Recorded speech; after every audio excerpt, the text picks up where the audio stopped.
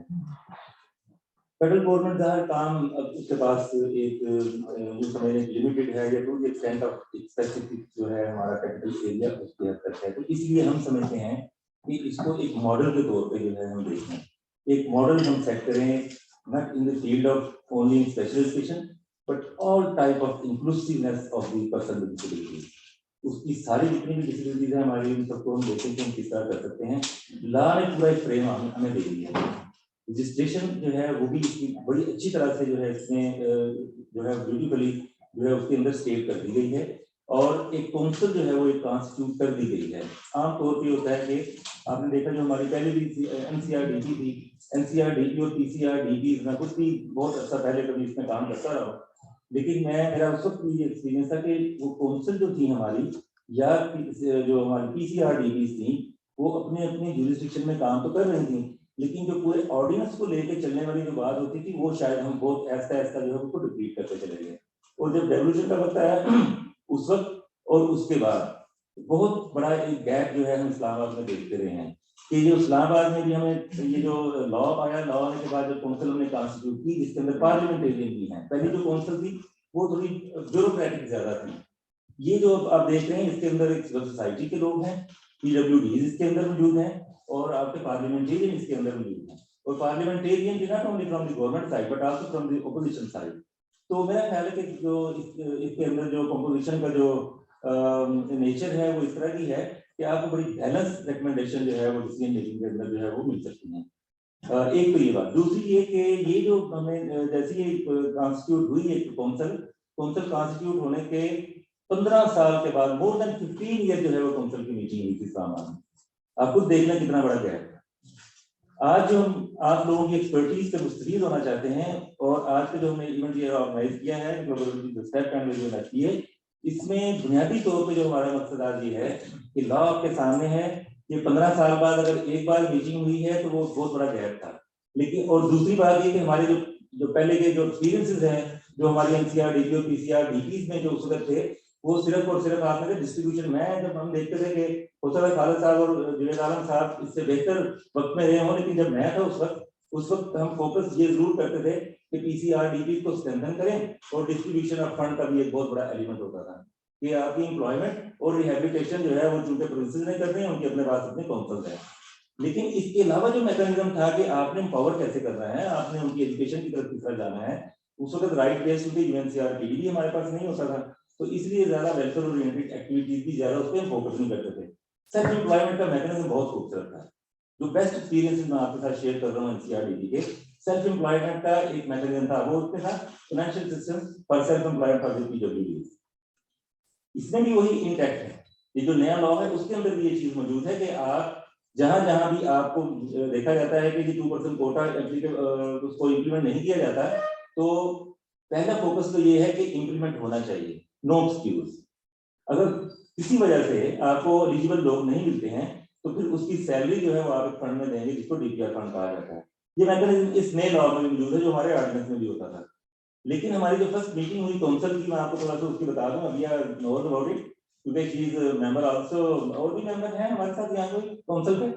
No, अभी ये the only member. और आपको पता है कि हमारी जो लास्ट मीटिंग हुई उसमें फोकस इस पे किया गया कि हम ये फाइन या जो हमने लेवी लेनी है या हमने उसकी सैलरी के जो कंट्रीब्यूशन लेनी है ये बहुत बाद में होनी चाहिए, लेकिन पहले पूरी कोशिश फोकस जो है हमारा इस चीज पे होना चाहिए कि 2% कोटा को ऑब्जर्व किया।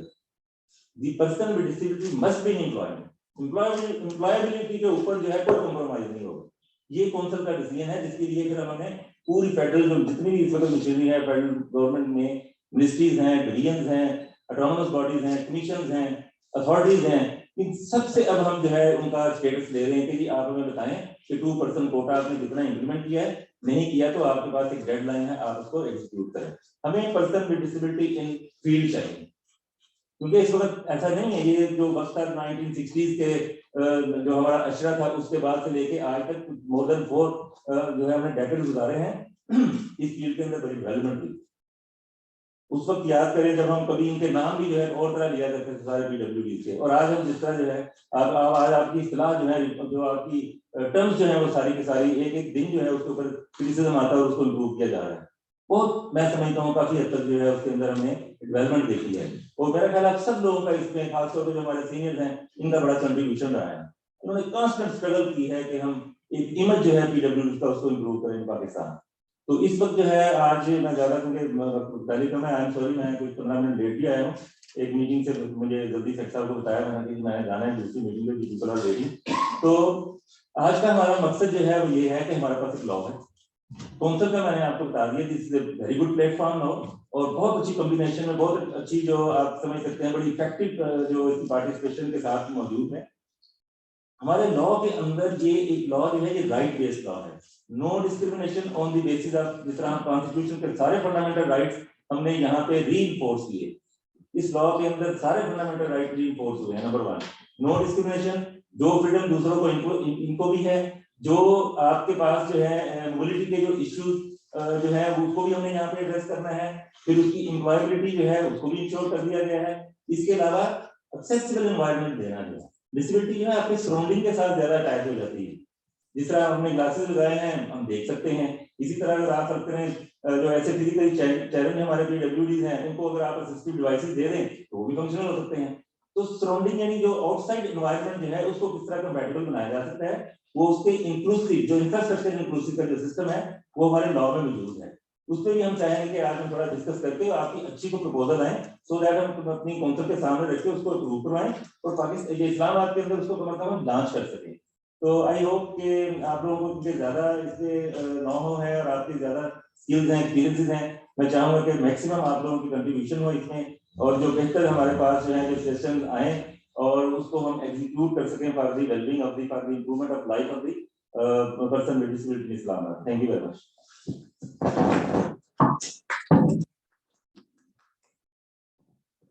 सर बहुत शुक्रिया, आपने एक बड़ा क्लियर कट बैकग्राउंड और अभी तक की जो डेवलपमेंट के ऊपर रोशनी डाली है कि लेजिस्लेशन के हवाले से क्या कुछ काम हो चुका है। अब उसके बाद चाहे मेरी बात करने की इतनी गुंजाइश नहीं है कॉन्टेक्स्ट करने की, लेकिन एक बात बड़ी इंपॉर्टेंट है सिर्फ ऐड करना चाहूँगा जो कि अर्शद साहब ने कहा कि 1981 ordinance for the rehabilitation and employment of the disabled, वो पहला कानून था जो डिसेबल्ड पर्सन के लिए सिस्टमैटिक केयर के लिए पाकिस्तान में बना। और उस जमाने में उस दौर के हिसाब से इससे अच्छा कानून एशिया पैसिफिक में कोई नहीं था, इसको बहुत पूरी दुनिया में खासतौर पर एशिया लेवल पे अप्रिशिएट किया गया। लेकिन वक्त के साथ साथ राइट्स बेस्ड मॉडल के ऊपर काम शुरू हुआ। पाकिस्तान में डिसेबिलिटी मूवमेंट बहुत ज्यादा स्ट्रॉन्ग हुई और डिसेबल्ड पर्सन ने चैरिटी कोटा से हटकर इंक्लूजन, एक्सेसिबिलिटी और राइट्स के ऊपर बात करनी शुरू की। और उस स्ट्रॉन्ग डिसेबिलिटी मूवमेंट के साथ साथ पूरी दुनिया में भी इसी तरह राइट्स बेस्ड अप्रोचेस के ऊपर बात हो रही थी। 2006 में अक़वाम मुत्तहिदा का जो convention on the rights of person disability वो आने से एक बहुत बड़ा शिफ्ट आया डिसेबिलिटी सर्विसेज और डिसेबिलिटी मैनेजमेंट सिस्टम के अंदर। डिसेबल लोगों के लिए इंतजाम करने के बजाय यूनिवर्सल डिजाइन इंट्रोड्यूस करवाया जाए, हर चीज इंक्लूसिव हो। और उन्हीं प्रिंसिपल्स के ऊपर हमारा ये ICT rights of person disability act भी बना है। हमारे पास जो सिंह का एक्ट है empowerment of person disability act, वो भी इसी की बेसिस बना। और बल्किस्तान में बलूचिस्तान डिसेबिलिटी एक्ट, अब पंजाब और केपी में भी उन्हीं प्रिंसिपल्स के ऊपर राइट्स बेस्ड लेजिस्लेशन हो रही है। और अब इस वक्त आपको जो हमारे दूसरे सूबों से हमारी गेस्ट मौजूद है उनको आज इस मीटिंग में बुलाने का मकसद ये था कि आपके इनपुट, क्योंकि you have been part of the drafting of this bill, इस बिल को लॉ तक बनने में आप लोगों को बहुत ज्यादा कॉन्ट्रीब्यूशन शामिल है। और आज की मीटिंग का मकसद है कि उन तमाम स्टेक होल्डर से कंसल्ट किया जाए कि इसकी इफेक्टिव इम्प्लीमेंटेशन कैसे हो सकती है। अच्छा साहब ने एक बात बताई कि पिछली काउंसिल की मीटिंग 15 साल बाद एक दफा हुई, लेकिन ये काउंसिल इतनी एक्टिव है कि इसकी कंसल्टेशन प्रोसेस भी चल रहा है। इसके लिए हम यूएनएफपीए के लिए वी आर ग्रेटफुल कि यूएनएफपीए उन्होंने इस मीटिंग को, सीरीज ऑफ मीटिंग को सपोर्ट किया है। उसके अलावा इस कंसल्टेशन के अलावा इसकी काउंसिल की मीटिंग भी बहुत फ्रीक्वेंटली हो रही है और इम्प्लीमेंटेशन के ऊपर काम काफी तेजी से जारी है। हम एक्सपीरियंस लोगों से भी और नई जनरेशन से भी उन सब से कंसल्ट करना चाहते हैं कि ताकि बाद में ये ना हो कि हम अगर ये डिस्कस कर लेते तो लॉ बेहतर तरीके से बढ़े। दिस इज द टाइम जब ministry of human rights work plan बना रही है for implementation of the law, ministry council भी एक्टिव है, तो ये एक बहुत अच्छा मौका है कि हम अपना इनपुट दे सकें और इस लॉ के इफेक्टिव इम्प्लीमेंटेशन के लिए कंट्रीब्यूट कर सकें। मैं चूंकि अभी ये डिस्कशन कुछ और चलेगी और हम सबसे इनपुट लेते रहेंगे, मैं भी कंटिन्यू रखूंगा अपनी बात को, लेकिन one of the chief speaker मैं आपसे रिक्वेस्ट करूंगा कि if you can give us the context of this meeting in little bit more details. Thank you so much. Bismillahirrahmanirrahim. सबसे पहले तो मैं आप सब लोगों का शुक्रिया अदा करना चाहती हूँ जिसने आज हमें कोविड के बाद बहुत अरसे बाद हमें इन पर्सन मीटिंग करवाने का मौका मिला और आप सब लोग यहाँ पे तशरीफ लाए। Thank you so much. Arshad साहब का मैं बहुत ज़्यादा शुक्रिया अदा करना चाहूँगी कि उनकी लीडरशिप में और उनके साथ कोलैबोरेशन में हम लोग जितना काम कर रहे हैं डिसेबिलिटी राइट्स के ऊपर, इसकी एग्जांपल्स भी और विजिबल चेंज जो अब हमें नजर आ रहा है, it's really good. Thank you so much. Thank you Irshad साहब फॉर योर पार्टिसिपेशन। हम लोग यूएनएफपीए के साथ like 10 to 15% of the total population जब हम देखते हैं कि पर्सन्स विद डिसेबिलिटी की है और 50% of them are women and girls with disability. तो लास्ट ईयर में कोविड की सिचुएशन में हमें जो बहुत विजिबल चैलेंज नजर आया that was the gender-based violence and sexual harassment of women and girls with disability, जो कि घरों के अंदर थे और उनके पास वो तमाम access to information, access to justice और वो सर्विसेज अवेलेबल नहीं थी ताकि हम उनको साइको सोशल काउंसलिंग कर सकते या हम उनको वर्चुअल सपोर्ट प्रोवाइड कर सकते हैं। तो इसमें एक बहुत बड़े गैप को हमें एड्रेस करने की जरूरत थी और उसमें हमने UNFPA के साथ एक बड़ा प्रोजेक्ट डिजाइन किया कि वुमेन विद डिसेबिलिटीज को हम कैसे विजिबल कर सकते हैं, उनके राइट्स के ऊपर क्या काम कर सकते हैं। और जैसे अर्शद साहब ने बताया कि I am very proud of be part of the council on the rights of persons with disability, क्योंकि यहाँ पे हम प्रैक्टिकल चेंजेस जो कि पॉलिसी लेवल पे भी ला सकते हैं और उनके साथ साथ वुमेन विद डिसेबिलिटीज को इंगेज करके उनकी लाइफ में रियल चेंज कैसे आ सकती है। हमने कुछ पॉलिसी डॉक्यूमेंट्स डेवलप किए that's in line with the ICT rights act 2020। उसके अलावा ये कि हम लोग कुछ ऐसी कंसल्टेशंस करवा रहे हैं प्रोविंस लेवल पे भी और नेशनल लेवल पे भी, ताकि हम लोग ये फीडबैक दे सके कि women and girls with disabilities को हम इस पूरे प्रोसेस में इंक्लूड कैसे कर सकते हैं। जो सर्विस प्रोवाइडर्स हैं स्पेशली जैसे पुलिस स्टेशन हैं, वहाँ पे एक्सेसिबिलिटी की रिक्वायरमेंट है, उनको एक्सेस साइन लैंग्वेज इंटरप्रेशन की रिक्वायरमेंट है।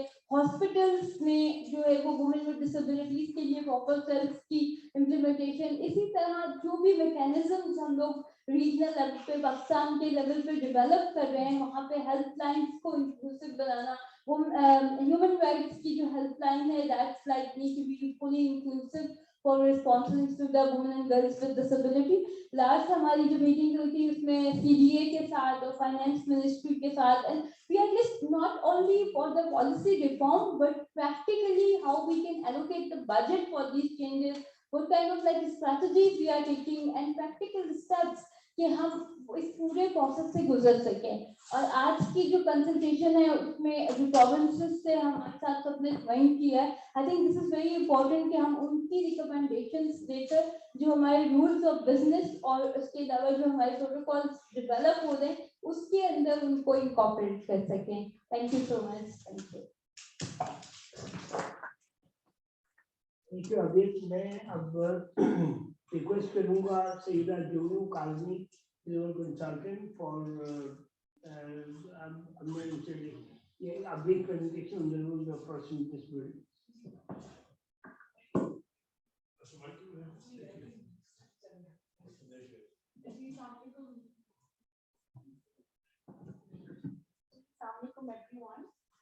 बहुत शुक्रिया, ये बहुत अच्छा काम किया है स्टेप ने collaboration with the ministry of human rights के ये कंसल्टेटिव मीटिंग ऑर्गेनाइज की है। From a lawyers perspective the problem really is कि एक्ट्स बन जाते हैं बट इम्प्लीमेंटेशन पे फेल करते हैं और पाकिस्तान का ये सबसे बड़ा चैलेंज है। And this is one of the things that I want to open the floor to कि आप लोगों सबकी राय और ओपिनियंस लिए जाएं और पूछा जाए कि किस तरह वेरियस चीज़ों को कर सकते हैं एड्रेस या सोल्यूशन क्या हो सकते हैं उसके। डीजी साहब अर्शद साहब ने बहुत अच्छा इसका एक खुलासा दे दिया है एक्ट का, मगर एक्ट में ये है कि क्रिएशन ऑफ न्यू राइट्स या administration of new rights which is excellent, but act again implementation की बात है और इम्प्लीमेंटेशन सिर्फ काउंसिल नहीं है। इन्होंने काउंसिल का बहुत अच्छी तरीके से बयान किया कि कौन कौन काउंसिल में इंक्लूडेड है या काउंसिल क्या फंक्शंस हैं, बट काउंसिल के अलावा DPOs का भी बहुत अहम किरदार है कि काउंसिल के साथ मिलकर काम करें इससे। तो इसमें जो कुछ राइट्स हैं जैसे equality before law, equal recognition before law, freedom of expression, right of privacy, ये सारे जो आपके कॉन्स्टिट्यूशन गारंटी करता है वो अगेन आपकी एक्ट में रीइंफोर्स किए हैं। Right to participate in political and public life, abuse से, डिस्क्रिमिनेशन से, सारों से प्रोटेक्शन है। अच्छा, सबसे पहली जो बात है अगेन वही वाली बात है कि legal and institutional policies being inclusive and responsive to the needs of persons with disabilities are only useful when they are aware of them and can access them. या प्रॉब्लम ये है कि जो पर्सन्स विद डिसेबिलिटीज हैं, PWDs, उनको पता ही नहीं है कि ये कानून बना है, उनके क्या राइट्स हैं, कैसे वो अपने राइट्स ले सकते हैं। तो इसकी भी dissemination of information creation, dissemination of information और पब्लिक अवेयरनेस कैंपेन इनकी बहुत जरूरत है। सेट ने एक सर्वे होल्ड किया था from October to November 2020 to see the impact of COVID on persons, on women with disabilities और especially जो gender based violence, because इसकी सारी जो हमारा ये हो रहा है इसको gender based violence उसमें बहुत इंपॉर्टेंट एस्पेक्ट है। तो उसमें ये देखा गया कि the survey revealed that only 24% have received awareness or information about violence against women with disabilities in the last 1 year. ये बड़ा एक dismal figure है and which goes to show that there is a lack of awareness and dissemination of information. तो ये किस तरह जो पहला सवाल ये है कि ये किस तरह गारंटी हो सकता है। हमारे जो कल कंसल्टेटिव मीटिंग उस पे काफी अच्छे कुछ पॉइंट्स ऑफ व्यू हमें सुनने को मिले, बट आज अगेन हम ये जानना चाह रहे हैं कि किस तरह ये हो सकता है, क्योंकि ये देखिए आईसीटी एक्ट सेक्शन 29 के तहत भी रिक्वायरमेंट है कि जो काउंसिल है वो असिस्ट करे, तो काउंसिल की ड्यूटी है कि वो जो है अवेयरनेस स्प्रेड करे पीडब्ल्यूडीज के लिए कि उनकी ये राइट्स क्या क्या है। तो प्लीज सब जिसने भी बताना है प्लीज अपना इनपुट दीजिए किस तरह ये डिसेमिनेशन ऑफ इंफॉर्मेशन हो सकती है, कैसे पीडब्ल्यूडीज को अपने राइट्स के बारे में पता चले। Thank you.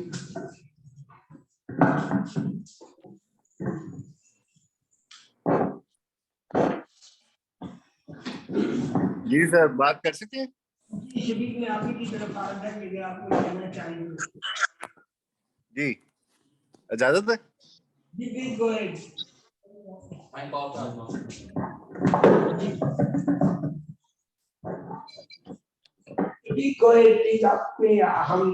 शुक्रिया, बहुत शुक्रिया। पहले तो मैं मुबारकबाद पेश करता हूँ। ये कोई रस्मी मुबारकबाद नहीं, दिल की सही वाली, लोरियों वाली, सच्चे दिल वाली मुबारकबाद है। और अल्लाह का शुक्र है कि ये कौंसल फाल होगी आफ्टर 15 इयर्स। और जब हम नेशनल पॉलिसी बना रहे थे 2002 में इस्लामाबाद में, या फिर we are the part of national plan of action जब बन रहा था, उसके बाद से 2006 में, उसके बाद से फिर यूएन कन्वेंशन जब आया तो उसके बाद एक खामोशी छा गई थी। तो अल्लाह का शुक्र है कि अल्लाह ताला ने टाइम आया कि अब माशाल्लाह मौका मिल रहा है काम करने का सबको। मैं आपको ना सिर्फ एक सजेशन देना चाहता हूँ, अगर इसको मेरा ईमान है, जैसे अल्लाह ताला की जात पे ईमान है, वैसे ही जिंदगी ने जो मुझे सबक दिया है उसमें मेरा ईमान का अब ये हिस्सा बन गई है बात कि अगर पर्सन विद डिसेबिलिटी को आपने जिंदगी में फाल करना है, जिंदगी का हिस्सा बनाना है, तो आपको दो चीजें लाजमी करनी पड़नी है। पहले उनकी पर्सनल कम्युनिकेशन को इंश्योर करना पड़ना है, दूसरा उनकी पर्सनल मोबिलिटी को इंश्योर करना पड़ना है। उसकी रीजन ये है, चाहे पर्सनल मोबिलिटी में चाहे उनकी व्हीलचेयर हो, चाहे क्रचिज हो, चाहे वाइट केन हो, या आप अटेंडेंट सर्विस हो, ये अगर आप इंश्योर नहीं करेंगे तो इंडिपेंडेंट नहीं हो सकते। इंडिपेंडेंट लिविंग हो ही नहीं सकती जब तक ये आप ये दो चीजें इंश्योर ना करें। मेरे ख्याल में कौंसल को चाहिए कि आप अपना 80% जो रिसोर्सेज है ना, वो ह्यूमन रिसोर्सेज पे इन्वेस्ट करें। और ह्यूमन रिसोर्सेज आपके बेस्ट जो एम्बेसडर हैं वो पर्सन विद डिसेबिलिटी बन जाएंगे जब वो मोबाइल हो जाएंगे।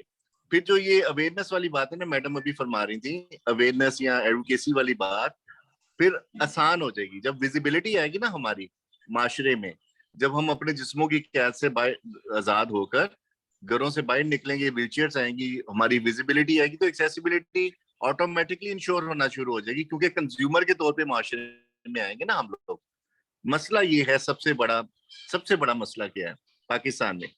मसला ये है कि हमने हमेशा यूरोप के या फिर डेवलप कंट्रीज के लॉस को सामने रखकर मरूजी हालात के ऊपर गौर नहीं किया, जिसकी वजह से हम बहुत सारे वसाइल और टाइम जाया कर चुके हैं।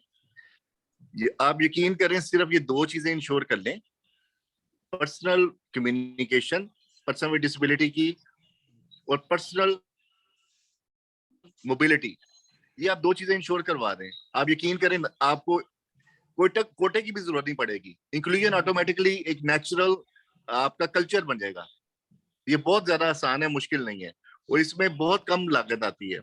जब आप डिलीवरी मैकेनिज्म में आएंगे ना, कौंसल जब डिलीवर करना शुरू करेगी, आपके सबसे बड़ी स्ट्रेंथ, जैसे मैडम अभी फरमा रही थी, अर्शद साहब ने बहुत अच्छे तरीके से एक्सप्लेन किया, आबिया ने बहुत अच्छा बताया कि कम्युनिकेशन के लिए जो टूल बनाए जा रहे हैं, आप जब ये डिलीवर करना शुरू कर देंगे ना, तो आपके डिलीवरी मैकेनिज्म में सबसे बड़े पार्टनर आपकी डीपीओज हैं, जैसे मैडम बता रही थी, बिल्कुल सही कह रही हैं।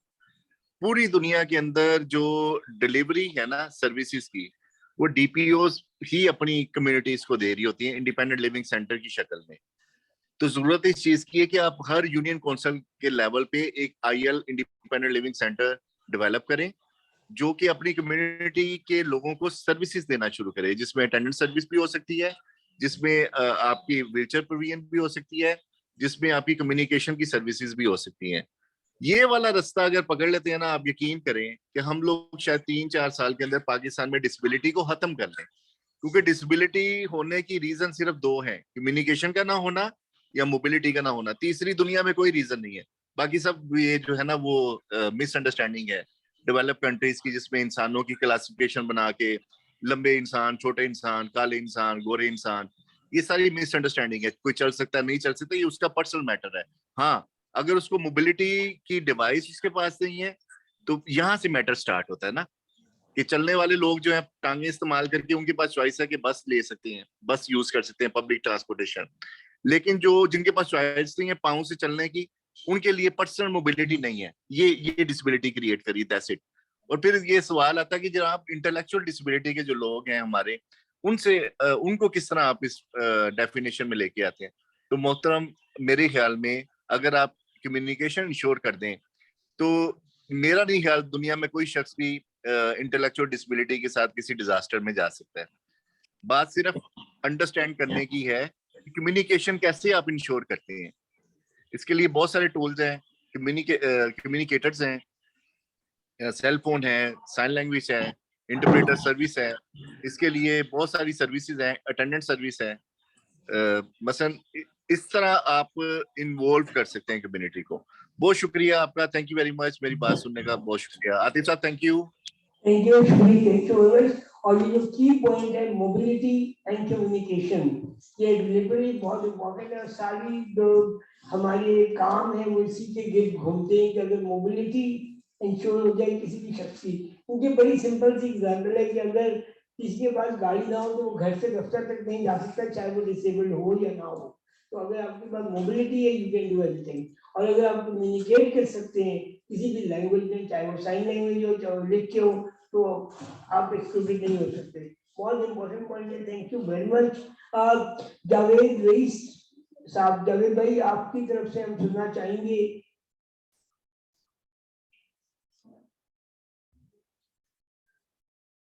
जावेद भाई नहीं है। अच्छा, नासिर डार फ्रॉम डेफ एसोसिएशन कुछ कहना चाहते हैं।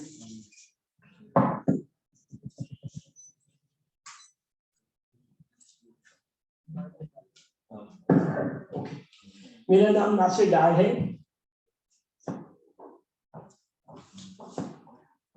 साइन लैंग्वेज के बारे में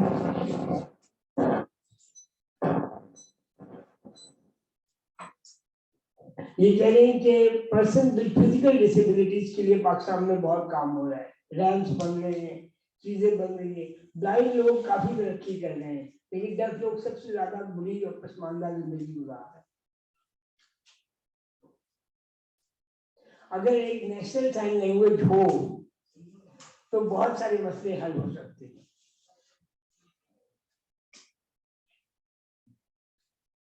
कह रहे हैं जब हम अदालत में जाते हैं तो वहाँ साइन लैंग्वेज इंटरप्रेटर नहीं होता, हमारे मुकदमे बगैर साइन लैंग्वेज के एज्यूम कर लिए जाते हैं कि ये क्या कहना चाह रहे हैं, हमसे कुछ पूछा नहीं जाता। और ये गवर्नमेंट अगर मतलब वो कह रहे हैं कि बाय लॉ वहाँ पे अपॉइंटमेंट्स साइन लैंग्वेज इंटरप्रेटर की जॉब्स क्रिएट की जाए, ये अगर क्रिएट किया जाए पब्लिक सर्विस के डिपार्टमेंट में, अगर ये ना हुआ तो हम इससे और पीछे चले जाएंगे, हम वहीं पे वहीं रहेंगे और बाकी लोग अपनी लाइफ बेहतर कर लेंगे कि डेफ लोगों के बारे में भी सोचना होगा इस तरह। और खास तौर पर देहातों में जो डेफ लोग हैं उनकी जिंदगी सबसे बुरी है, शहरों में भी फिर कुछ करने को, शहर में भी कह रहे हैं कि हमें अभी तक हम कितने मुजाहरे कर चुके हैं, कितनी मुलाकातें कर चुके हैं, हमें ड्राइविंग लाइसेंस नहीं मिला।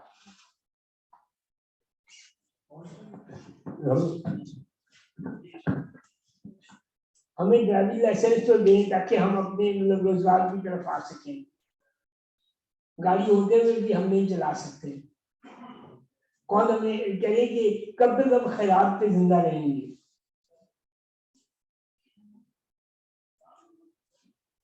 डेफ लोगों की जॉब्स के लिए जो कोटा है उसमें डेफ लोग रह जाते हैं, फिजिकल डिसेबल लोग जॉब ले जाते हैं कोटे में। जैसे क्योंकि हम कम्युनिकेट नहीं कर पाते, हमारा इंटरव्यू नहीं होता, हमें इंटरव्यू से वापस भेज दिया जाता है।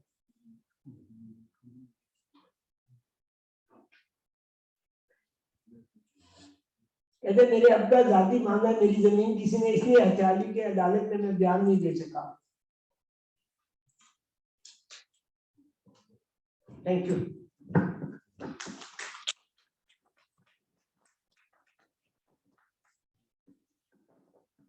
बहुत शुक्रिया जी। ये देखें, ये और इश्यूज हैं जो एक हम बहुत सी बातें जनरलाइज कर जाते हैं ह्यूमन कंसल्टेशन के अंदर, लेकिन जब आप केस स्टडी की बात करते हैं, किसी स्पेशल केस की बात करते हैं, तो मेरा ख्याल है कि इश्यूज वहां पे सही हाईलाइट होते हैं। जिस तरह इनकी बड़े बहुत मैं कहता हूँ वेरी क्लियर और सिंपल लैंग्वेज में जो उन्होंने बात बताई है, इन पे काम करने की जरूरत है।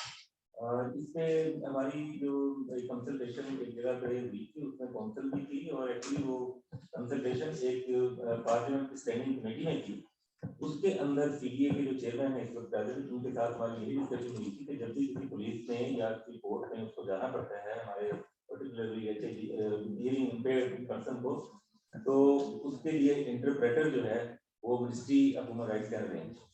हमारे पास अच्छे जो है इंटरप्रेटर जो है वो मौजूद हैं और बड़े अरसे से चले आ रहे हैं। आपको याद होगा कि किसी वक्त न्यूज़ में पीटीवी पे जो है वो हमारे ही मिनिस्ट्री के ऊपर जो स्पेशल एजुकेशन जो हमारा डायरेक्टर जनरल है उसके वहाँ पे वो जाया करते थे, लेकिन आज भी वो इस वक्त capability ministry of human rights में director general of special education के अंदर मौजूद है।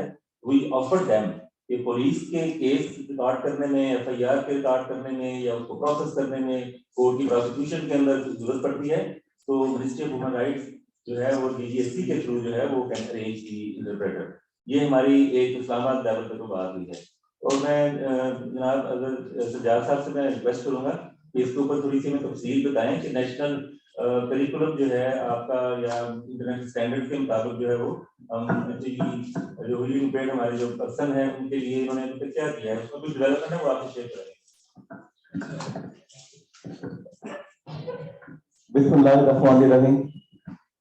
जैसे कि आज के चीफ गेस्ट अरशद साहब ने बताया कि directorate general of special education ministry of human rights के अंदर इस वक्त हम लोग साथ मिलकर काम कर रहे हैं और हमने कोशिश किया कि पूरे पाकिस्तान लेवल पे एक ही साइन लैंग्वेज हो और उसकी कंसल्टेशन मुख्तलिफ हुई है। और आज हमारे मैं बताते हुए खुशी महसूस करता हूँ कि फर्स्ट साइन लैंग्वेज करिकुलम हमने डेवलप किया और ये आज पाकिस्तान पे इसके कंसेंसस के लिए हम आप लोगों को भी भेजेंगे और हमारा इनिशियल इसका काम मुकम्मल हुआ है और अल्लाह का शुक्र है कि काफी हद तक हमने कोशिश की कि सारे स्टेक होल्डर जो पूरे पाकिस्तान में है तो वो इसको देखें और अगर किसी जगह पे भी कोई डेफिशिएंसी रह जाए तो हम उसको भी इनकॉर्पोरेट करने की कोशिश करेंगे। सेकेंडली जो कोर्स के मतलब इन्होंने कहा कि कोर्स के रिप्रेजेंटेटिव का डीजीएससी काफी अर्सा से इंटरप्रेटर को जो है वो अलाउ करता है कि जिस वक्त भी हमें कोर्ट से कोई ऑर्डर आते हैं कि हमें कोई इंटरप्रेटर की जरूरत है किसी भी मसले के लिए, तो हम कोशिश करते हैं कि हम उनको इंटरप्रेटर जो है वो दे सकें।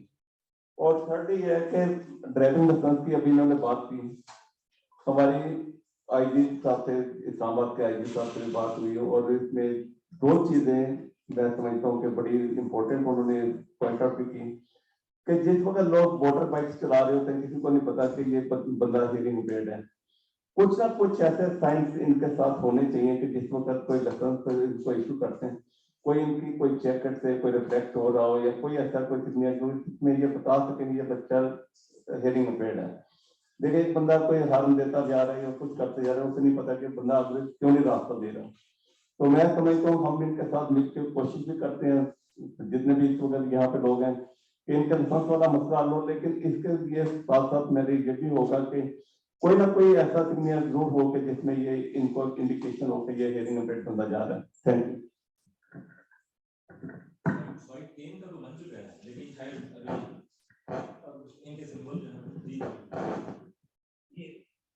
Thank you mister.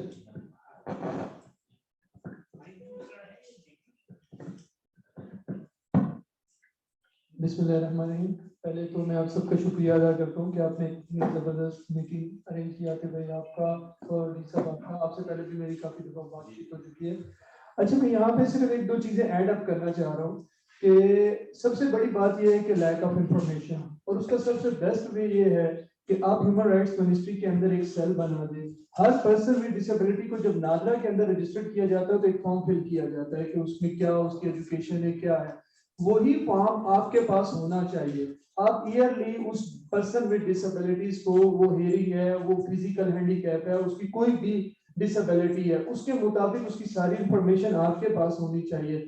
व्हेन कि जब एक बच्चा पैदा होता है, अगर उसको पोलियो की वजह से या बाय बर्थ वो डिसेबल हो जाता है, तो उसकी सारी इंफॉर्मेशन आपके पास भी होनी चाहिए, और उसी इंफॉर्मेशन को लेके आपको आगे चलना चाहिए कि 1 साल बाद, 2 साल बाद एक सिंपल सा लेटर उसके घर अगर भेज दिया जाए कि ये बच्चा इस वक्त किस कंडीशन में है, इसकी क्या पोजीशन है, इसकी नीड क्या है, तो आई थिंक इस तरह की इंफॉर्मेशन के जरिए आप मेरे ख्याल है 1 साल या 2 साल के अंदर कम से कम इस्लामाबाद के अंदर से डिसेबिलिटी इश्यूज खत्म कर सकते हैं।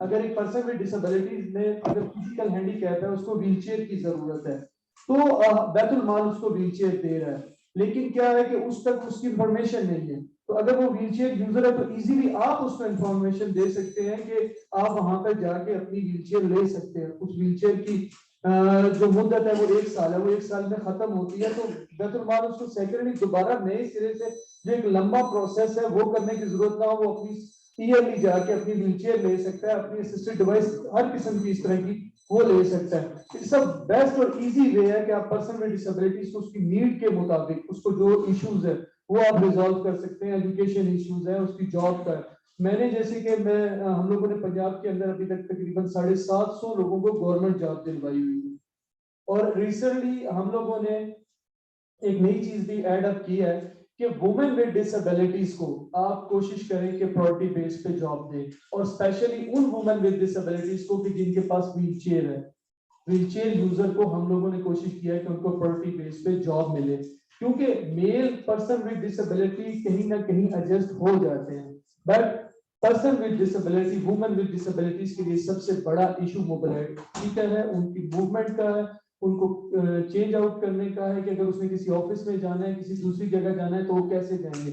सबसे पहले तो उनका घर ही एक्सेसिबल नहीं होता उनके लिए, क्योंकि उनकी फैमिली को ही इंफॉर्मेशन नहीं है कि ये बच्ची है या बच्चा है या डिसेबल है, तो इसको हम कैसे हैंडल करें। सो एक ऐसा मैकेनिज्म, एक ऐसी बुक कोई और या कोई ऐसा इंफॉर्मेशन मटेरियल हो कि नादरा के पास लोग रजिस्टर्ड होते हैं, आपके पास लोग रजिस्टर्ड होते हैं, उनके घरों के फोन नंबर्स आपके पास होते हैं, एड्रेसेस होते हैं, तो कम से कम वो एक गाइडलाइन बुक जो है वो उस फैमिली को, या वो गाइडलाइन जो है वो उसकी फैमिली को बजरिया courier, email, any source of information जो है वो उस तक पहुंचाई जा सके, ताकि वो उसके जरिए अपने उस बच्चे को इजीली हैंडल कर सकें, और वो बच्चा अपनी इंफॉर्मेशन आपको दे सके कि मैंने मैट्रिक कर लिया, मुझे जॉब चाहिए, या अगर मैंने अब आगे एजुकेशन हासिल करनी है और मेरे पास इसकी कैपेसिटी नहीं है फैमिली के पास, तो देन आप एहसास के जरिए, बैतुल माल के जरिए उसकी सपोर्ट कर सकें। तो ये मेरी एक छोटी सी सजेशन है।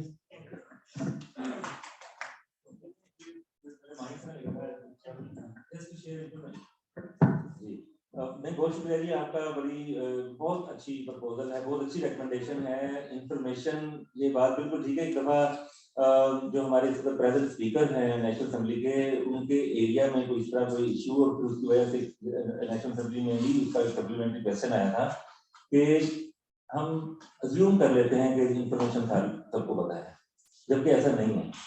फॉर एग्जाम्पल रजिस्ट्रेशन किसी ने करवानी है और वो उसकी मोबिलिटी का इशू है, जिस तरह अभी जो हमारे जो पहले स्पीकर थे फ्रॉम लाहौर जी, तो उन्होंने भी यही बात कही कि बुनियादी तौर पर मोबिलिटी सबसे बड़ा इशू है। हमने अपना बोर्ड तो उठाया हुआ है कौंसिल के अंदर के, जी आए हम बोर्ड के सामने पेश और हम आपको सर्टिफिकेट देंगे, बट अबाउट दो पीपल, तो सबसे बड़ा तो मसला यही है कि वो तो बोर्ड के पास आ ही नहीं सकते हैं। पहली बात तो इन्फॉर्मेशन नहीं है, इस तरह आपने कहा इन्फॉर्मेशन होगी तो जाएंगे कैसे, प्रैक्टिकल इशू है। अब इसमें मसला जो है, इसको रिजॉल्व करने के लिए सबसे पहले तो इन्फॉर्मेशन शेयरिंग बड़ी जरूरी है। दूसरा ये है कि हमें भी सारी इन्फॉर्मेशन का पता हो। फॉर एग्जांपल असिस्टेड डिवाइसेस कहाँ है, हमने अभी एक बड़ा स्टेट ऑफ द आर्ट जो है वो इसमें इंस्टॉलेशन कर दी है, उस पर मैन्युफैक्चरिंग हो रही है। जो हमारे फिजिकली भी दूसरे भी जितने हमारी डिसेबिलिटीज हैं, डेवलपमेंट के खास तौर पे ये पूरा एक हमारा एक जो है वो मैन्युफैक्चरिंग यूनिट जो है, जिसको आप कह सकते हैं ऑर्थोपेडिक वर्कशॉप, वो काम कर रही है। और फ्री ऑफ कॉस्ट जो है एक्सपेंसिव जर्मन टेक्नोलॉजी के भी हम लिम्स जो हैं वो भी और दूसरे असिस्टिव डिवाइसेस भी मैन्युफैक्चर कर रहे हैं। ताकि उनकी मोबिलिटी या जो दूसरे इश्यूज हैं उनको एक्सेसिबल करने के लिए जो रास्ते जो रुकावटें हैं तो मिनिस्ट्री कर सकती है वो जरूर करे at the expense of the state. दूसरी चीज वो इंफॉर्मेशन शेयरिंग के लिए हम सबके लिए भी बहुत को पता होगा, नहीं पता तो ये हमने इस्लामाबाद में एक फैसिलिटेशन सेंटर जो है वो शुरू कर दिया है। वो फैसिलिटेशन सेंटर के हिसाब के साथ ये प्राइम मिनिस्टर ने जब उसको इनॉग्रेट किया तो हमारा एक वहाँ पे डेस्क है, कौंसिल का डेस्क है। वो सारी इंफॉर्मेशन जब भी कोई आता है, कोई भी आए क्लाइंट वहाँ पे, कोई भी शहरी जो है वो फैसिलिटेशन सेंटर में अपने बीएसपी को पैसे के बारे में इंफॉर्मेशन लेने अगर आता है तो अगर उसको जरूरत पड़े तो पूरा हमारे डेस्क मौजूद है। वो सारी जितनी भी रेफरल है, जितनी भी इंफॉर्मेशन है वो उसके पास मौजूद है। किसी को व्हील चेयर चाहिए है, हीलियम बेड चाहिए है, लिंक चाहिए है, रजिस्ट्रेशन करवानी है या नाज़ा का सर्टिफिकेट बनना है, आईडी कार्ड बनना है, वो सारी इंफॉर्मेशन एक जगह पर वहाँ मौजूद है। हमने अपने एक स्पेशल जो है वेल इन्फॉर्म वहाँ पे डिस्ट्रीब्यूट किया था और पूरी इंफॉर्मेशन मटीरियल के साथ वहाँ पे है।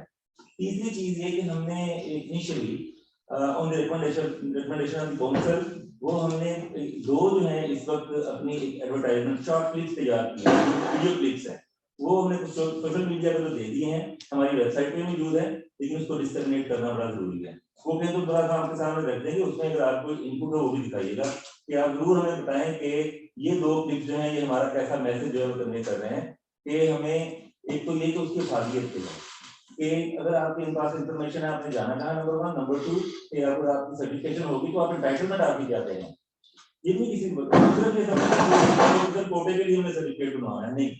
स्टेट ने, रियासत ने, गवर्नमेंट ने काफी हद तक जो है फैसिलिटीज इन लोगों के लिए रखी हुई है सो दैट कि वो एम्पावर भी हो और अपनी जो है इंडिपेंडेंट मोबिलिटी जो है उसकी इंश्योर की जा सके। तो जो चीज हमारे वो भी प्लीज देख लीजिए क्योंकि इंफॉर्मेशन में बात ज्यादा हो रही है, तो इसलिए मेरा ख्याल है कि वो भी ये थोड़ी सी हमारी काविश है, उससे आपकी इनपुट भी आ जाएगी। अगर अभी प्ले कर दो वेरी गुड जैसे भी आपने बताया हर तरह की इंफॉर्मेशन मौजूद है, लेकिन वो इंफॉर्मेशन उस तक नहीं पहुंची। उसके लिए फिर ये टूल है हमारा, वो नहीं करिए क्या तरीका कार हो सकता है मैं आपको बता वेरी गुड। और इसमें ये भी देखिएगा कि इसमें हमारे जो डीपीओज हैं, डीपीओज क्या हमारे साथ जो है इसमें अपनी हमारे साथ सपोर्ट कर सकती हैं, काउंसिल के साथ सपोर्ट कर सकती हैं, मिनिस्ट्री के साथ सपोर्ट कर सकती हैं। तो वो डीपीओज का रोल भी यहाँ पे देख लीजिएगा कि क्योंकि DPOs they are working at grassroot level. Government can not go for everywhere, हम मतलब शायद उसका जाना सकते, लेकिन डीपीओज उनकी रजिस्ट्रेशन शायद इसलिए उनके अपने अपने geographical area में कम से कम वो अपना इससे कंट्रीब्यूशन करते हैं। वो हमारे on rights of persons with disability. वफाकी सतह पर ICT rights of persons with disability act 2020 के तहत खुसूसी अफराद को फाल बनाने और उनको उनके हकूक दिलवाने के लिए कोशा CRPD वफाकी सतह पर माजूरी सर्टिफिकेट जारी करने वाला वाहिद इदारा। CRPD के माजूरी सर्टिफिकेट के तहत हुकूमत पाकिस्तान के तमाम इदारे खुसूसी अफराद को ये सहूलियत फ्राहम करने के पाबंद हैं। नादरा का खुसूसी शनाख्ती कार्ड, सरकारी और निजी इदारों में मुख्तस करदा 2% कोटे के तहत मुलाजमत, वफाकी हुकूमत के तहत काम करने वाले तमाम हॉस्पिटल्स में खुसूसी अफराद और उनके अहले खाना के लिए मुफ्त इलाज मुआलजा। CSS के जरिए खुसूसी अफराद तमाम ग्रुप्स में तकर्री के अहल, जिस्मानी माजूर अफराद के लिए मखसूस गाड़ियों की ड्यूटी से मुस्तस्ना दरामद, कौमी एयरलाइंस और पाकिस्तान रेलवेज के किराए में खसूसी रायत, खसूसी अफराद और उनके मसाइल के हल के लिए कोशा CRPD, वजारत इंसानी हकूक, हुकूमत पाकिस्तान।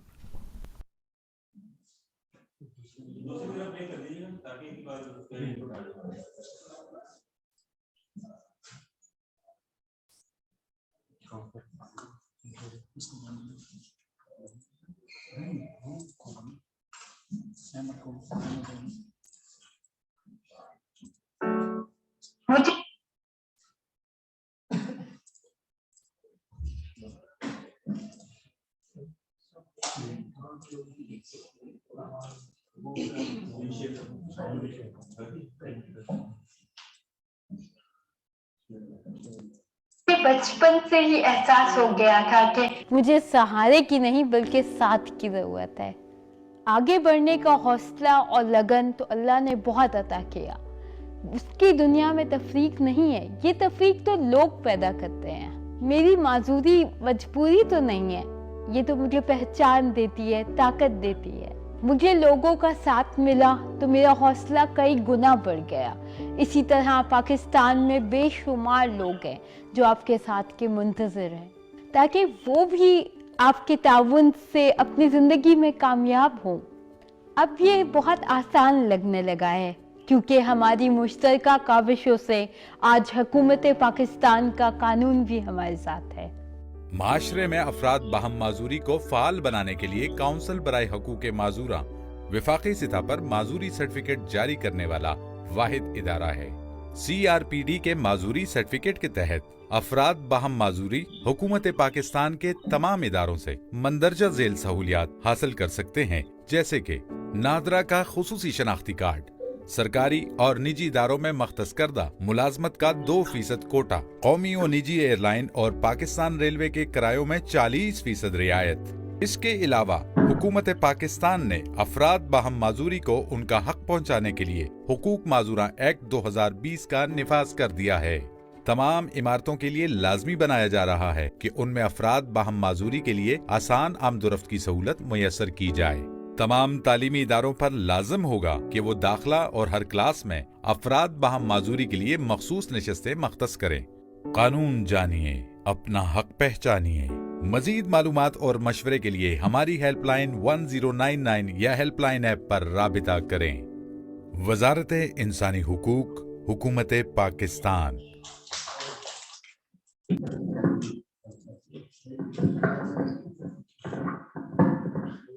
वहाँ के बाद में अबाउट द फर्स्ट प्रेजेंटेशन उसमें बताया गया कि CSS करने के बाद they are entitled to join any group, not all group. यानी पहले 4 ग्रुप थे ना, हो गए। आपसे इसके बारे में कहा कि इंफॉर्मेशन कैसे स्प्रेड की जाए, इसकी सिंपल वे है। इसमें अगर ये आपने बहुत जबरदस्त चीज बनाई है, इसको अप्रोच कैसे कर सकते हैं आप? सिंपल इज दैट कि आपके पास सबसे बेस्ट वे है कि आपके लोगों को घरों में बिजली मिल जाए, उसकी बैक साइड पे बकायदा इसके बारे में डिटेल और आपका नंबर हो, उसमें सिंपल लिखो कि आपकी डिग्री हुआ में अगर कोई भी पर्सन विद डिसेबिलिटी है, ऐसे लोग हैं, तो हमें उनके बारे में इंफॉर्मेशन दे या ये इंफॉर्मेशन उन तक दे ताकि वो अपने हकूक को हासिल कर सकें। तो बेस्ट वे है कि 1 महीने या 1 महीने के अंदर आप अगर 5 लाख बिल डिस्ट्रीब्यूट हो रहे हैं तो 5 लाख लोगों तक ये इंफॉर्मेशन चली जाएगी। और सेकंड, हमारे करिकुलम में, हमारे एजुकेशन सिस्टम के अंदर एक ऐसा मजमून जरूर होना चाहिए कि ताकि पब्लिक को अवेयरनेस हो। डिसेबिलिटी की अवेयरनेस डिसेबल को है, लेकिन हमारी जो नॉर्मल लोग हैं, नॉर्मल पब्लिक है, उन तक ये होनी चाहिए कि पर्सन विद डिसेबिलिटी को अलग मखलूक नहीं है, वो भी। थैंक यू राजेंद्र साहब। मैं अब ये और कुछ कमेंट्स हैं, उनको मैं थोड़ा सा पेंडिंग कर रहा हूँ, बाद में लूंगा। तकरीबन बात शुरू करके सांची करना चाहते हैं। मैं हमारे स्पीकर एंड नजर लाने करके डायरेक्टर साइड से मैं उनसे रिक्वेस्ट करूंगा फॉर हर रिमार्क्स, उसके बाद हम कुछ क्वेश्चन और।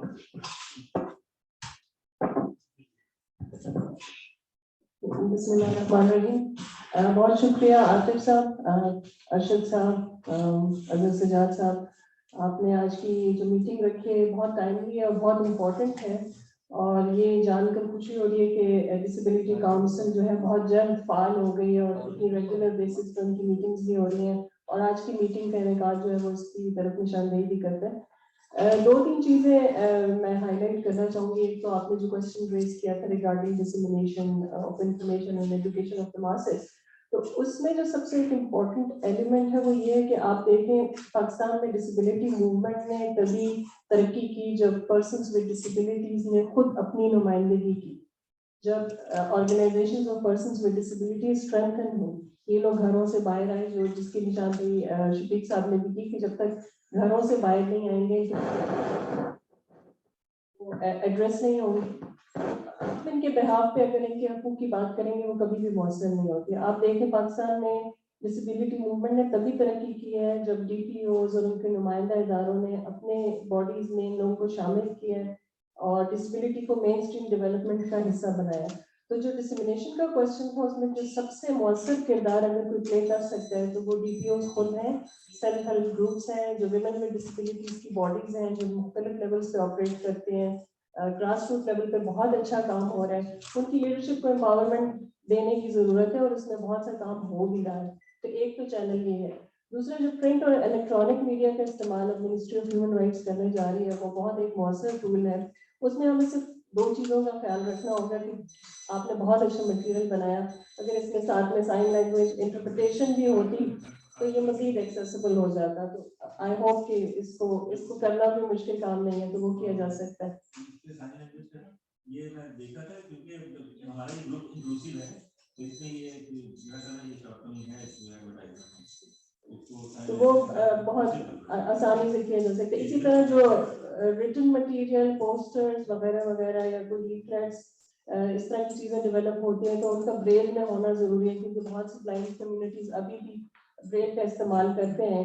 और साथ ही साथ कुछ एक्सेसिबल सॉफ्टवेयर होते हैं जिसमें आप टेक्स्ट टू स्पीच अपनी वेबसाइट को एक्सेसिबल बना सकते हैं, और इसमें बहुत ज़्यादा काम हो रहा है और ये इस तरह की एक्सपर्टीज लोकली अब बहुत आसानी से मिल जाती है। एक और चीज़ जिस पर मैं बात करना चाहूँगी वो यूथ विद डिसेबिलिटीज़ की इकोनॉमिक एम्पावरमेंट की बात करना चाहूँगी। उसके बगैर आप कभी भी यूथ को एम्पावर नहीं कर सकते, because once they start earning they वो ऑटोमेटिकली एक फाल फर्द बन जाते हैं, खानदान का भी और मुआशरे का भी।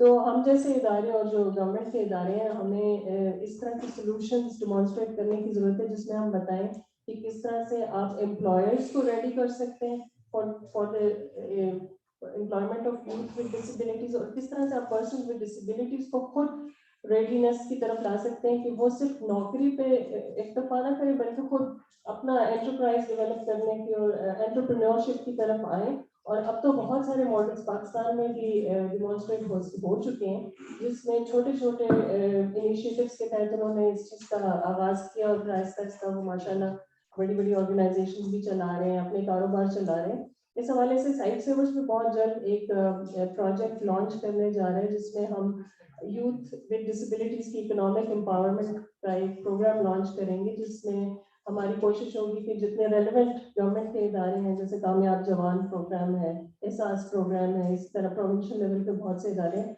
उनके साथ मिलके एक तो पॉलिसी लेवल पे चेंज लाई जाए जो कि ऑलरेडी आ रही है गवर्नमेंट के सिस्टम्स के अंदर, लेकिन उसको मजीद प्रैक्टिकल अंदाज से और मौसर अंदाज से करने के लिए हम काम करेंगे। और साथ ही साथ जो कॉर्पोरेट सेक्टर है उसमें बहुत सारे एम्प्लॉयर्स हैं और बहुत सारे इदारे हैं जो कॉर्पोरेट सोशल रिस्पॉन्सिबिलिटी के तहत पर्सन्स विद डिसेबिलिटीज के लिए कुछ करना चाहते हैं लेकिन उनके पास सोल्यूशन नहीं है। तो हम जैसे इदारे जो डिसेबिलिटी सेक्टर में काम कर रहे हैं, हम अब उनके साथ ये करेंगे, हम इस तरह के एग्रीमेंट साइन करेंगे कि हम उनको फाइनेंशियली और टेक्निकली सपोर्ट करें और उनके सिस्टम्स के अंदर इस तरह की इंटर्नशिप और मेंटरशिप के प्रोग्राम्स लॉन्च करें जिसमें वो कोहॉर्ट की बेसिस पे यूथ विद डिसेबिलिटीज को इंडक्ट करें, उनको ट्रेन करें और फिर उसमें से जो जिस तरह टेलेनॉर और मोबिलिंक और इन लोगों ने ऑलरेडी इस तरह के प्रोग्राम लॉन्च किए हैं, तो हम इसको जरा ज्यादा मैसिव स्केल पे लेके जाना चाहते हैं। तो इकोनॉमिक एम्पावरमेंट ही एक बहुत इंटीग्रल कंपोनेंट है पर्सन्स विद डिसेबिलिटीज के लिए, ओवरऑल इनकी राइट्स की प्रोटेक्शन के लिए। और आखिरी चीज मैं सस्टेनेबल डेवलपमेंट गोल्स के हवाले से करना चाहूँगी। हम सब लोग उसकी बार बार बात करते हैं, leave no one behind agenda की बात करते हैं। अभी तक जो SDGs का जो मॉनिटरिंग प्रोसेस है और जो हम वॉलंटरी नेशनल रिव्यू रिपोर्ट हर 2 साल के बाद, अभी हम 2022 में भी रिपोर्ट देंगे VNR की यूनाइटेड नेशन को, उसमें हम पर्सन्स विद डिसेबिलिटीज को समहाउ इग्नोर कर देते हैं। और लेकिन अच्छी बात यह है कि जो प्रीवियस VNR की रिपोर्ट थी उसमें डिसेबिलिटी को बहुत मौसर अंदाज से एड्रेस किया गया और I give the credit to the ministry of planning and development जिन्होंने इस इशू पर बहुत क्लोजली हमारे साथ और हमारे जैसे लाइक माइंडेड ऑर्गेनाइजेशंस के साथ काम किया। VNR प्रोसेस की जो कंसल्टेशन थी उसमें पर्सन्स विद डिसेबिलिटीज और उनकी जो रिप्रेजेंटेटिव DPOs थी उनको शामिल किया and as a result of that consultation उस रिपोर्ट में 15 से ज्यादा रेफरेंसेस दिए गए हैं डिसेबिलिटी के, जो इस आज से पहले कभी भी नहीं हुआ पाकिस्तान की हिस्ट्री में।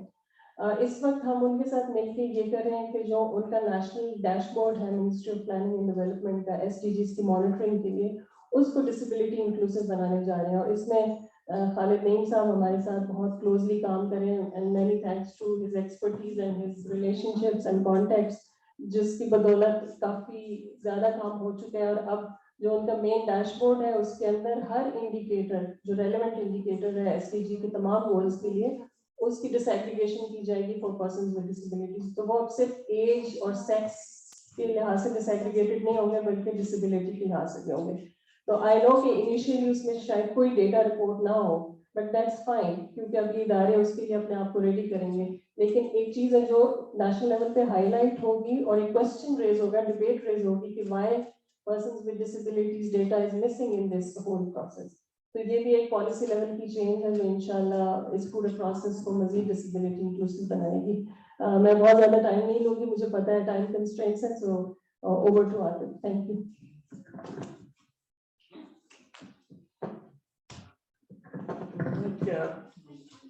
मुझे सिर्फ मैक्सिमम 3 कमेंट्स की गुंजाइश है मेरे पास। एक तस्नीम अब्बास सेकंड, मैं आपके पास इसके बाद आता हूँ। तस्नीम बैठी हुई है गिलगित बल्तिस्तान में।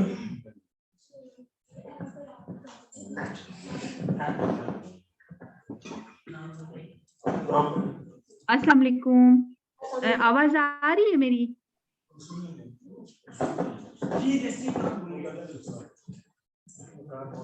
सबसे पहले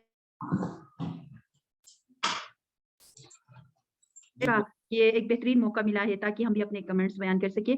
तो सबसे पहले मेरी साथियों ने बहुत प्यारी बातें की है, सेम इसी तरह मेरी तरफ से कुछ 1-2 पॉइंट्स ये है कि कोटा में इक्विवेलेंस होना चाहिए। जैसे कहीं पे 3% है, कहीं पे 5 है, तो कहीं पे 2 है, ठीक है। तो इसमें अगर इक्वल हो तो फिर इस पे सबको चांस मिल सके।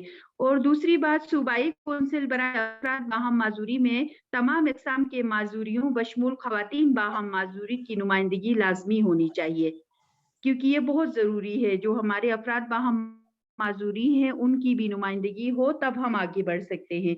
और तीसरा पॉइंट जो है वो सूबाई असम्बलियों और मुकामी हुकूमतों में अफराद बाहम माजूरी की नुमाइंदगी के लिए मुनासिब इक़दाम किए जाएं।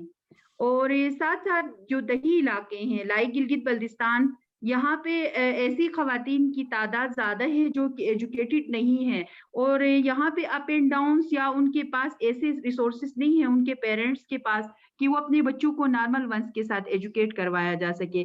तो ऐसी खवातीन और ऐसे अफराद बाहम माजूरियों के लिए वोकेशनल सेंटर्स का क़याम अमल में लाया जाए, क्योंकि रिसोर्सेज यहाँ पे बहुत ज्यादा है। और इन्हीं रिसोर्सेज में रहते हुए हमारे अफराद बाहम माजूरी अपनी टेक्निकल स्किल्स के थ्रू अपने स्किल्स को जो है दूसरे कम्युनिटी में जो यकसा मौके मिलते हैं हमारे दूसरे अफराद को, इस तरह से वो भी अपना लोहा मनवा सके। और एक और जो जरूरी बात है वो यहाँ पे सिर्फ एक ही स्पेशल एजुकेशन है, वो भी अभी मैट्रिक तक भी मुश्किल से अभी सुनने में आया है कि हो रहा, कॉलेज लेवल का तो कोई रुझान नहीं है। और वो पेरेंट्स जो अपनी बच्चों को किसी भी तरह नॉर्मल वंस के साथ एजुकेट तो करवाते हैं, लेकिन उनको आगे बेचना बहुत मुश्किल होता है हायर स्टडीज के लिए, लाइक इस्लामाबाद और अदर सिटीज में। और इसी तरह जैसे कि मैं एक इदारा चला रही हूँ, दारुल हुनर फाउंडेशन, स्पेशली अपनी मदद आपके तहत हम कम्युनिटी की खवातीन को एजुकेशन देने की भी कोशिश कर रहे हैं, साथ साथ स्किल्स की। तो इस तरह की जो अपनी मदद आपके तहत चलने वाले इदारों के लिए गवर्नमेंट की तरफ से हमें फुल सपोर्ट चाहिए, ताकि हम इसी को आगे बढ़ाए और साथ साथ जहां हमारे ऊपर लोगों का एक उम्मीद है, एक भरोसा है, उसको हम कामयाब तरीके से आगे लेके जा सके। ये कुछ पॉइंट्स मेरी तरफ से थी। Thank you.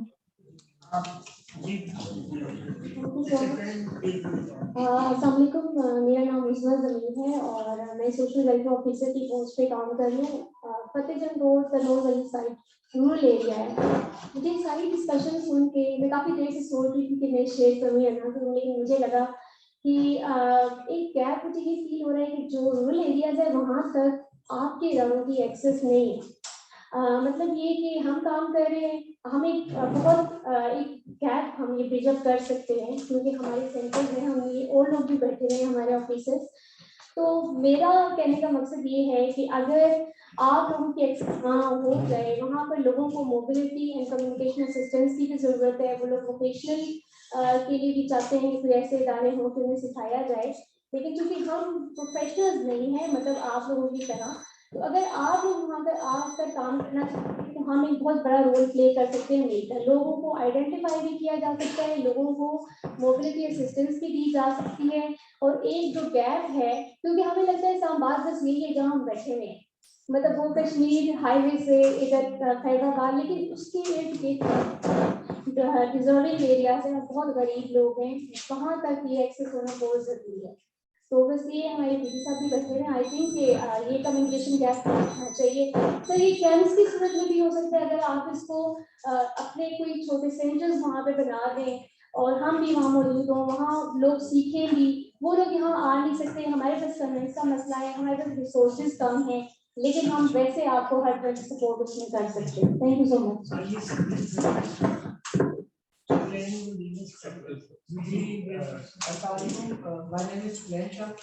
और सब लोगों ने डिस्कशन की। मैं इसमें सिर्फ एक दो चीजें ऐड करना चाहूँगा कि person with disabilities don't need your sympathy. हमदर्दी नहीं चाहिए, neither we need charity nor sympathy. देखिए article 25 and 35 of the Constitution gives equal right to all citizens of the country. लेकिन ये जो ICT बना है इसने रीइंफोर्स किया है राइट्स को जो स्पेशल बच्चे हैं। तो इसमें मैं दो चीजें ऐड करना चाहूँगा। देखिए जो पर्सन विद डिसेबिलिटीज को वर्कफोर्स में जब आप ऐड करते हैं तो salary should be given on the basis of their needs rather than any other mechanism. For example, मैं आपको एग्जांपल देता हूँ, जैसे ये मेरा भाई है, ये रेंट के घर में रह रहा है, घर का जो रेंट है वो 20,000 है और इसकी सैलरी जो है वो 18,000 है, तो इससे प्रॉब्लम होगी। सिमिलरली मैं चाहता हूँ कि जो person with disabilities higher position पे है उन्हें भी थोड़ा सा सेक्रीफाइस करना चाहिए और मिनिस्ट्री ऑफ ह्यूमन राइट्स को और जो CRPT है इन दोनों इदारों को एम्पावर करना चाहिए। फंड्स की क्योंकि मुझे पता है कि रिसोर्सेज बहुत ज़्यादा कम है, ऑलरेडी कल मैं न्यूज़ में देख रहा था इमरान खान सर जो स्पीच कर रहे थे, तो जो हमारे डोनर्स हैं, इंटरनेशनल डोनर्स हैं, इनको हमारे सोशल इंस्टीट्यूशंस को एम्पावर करना चाहिए, DPOs को एम्पावर करना चाहिए। इसके अलावा एक और चीज़ मैं ये ऐड करना चाहूँगा कि in this modern era we are talking about white pens, but ये है कि ब्लाइंड बच्चे जो है ऑफलाइन क्लास में बात कर रहे हैं तो जस्ट वाइट पेन्स की बात करते हैं इनके लिए, जबकि इनके लिए एक्सेसिबल गैजेट्स का होना बड़ा जरूरी है।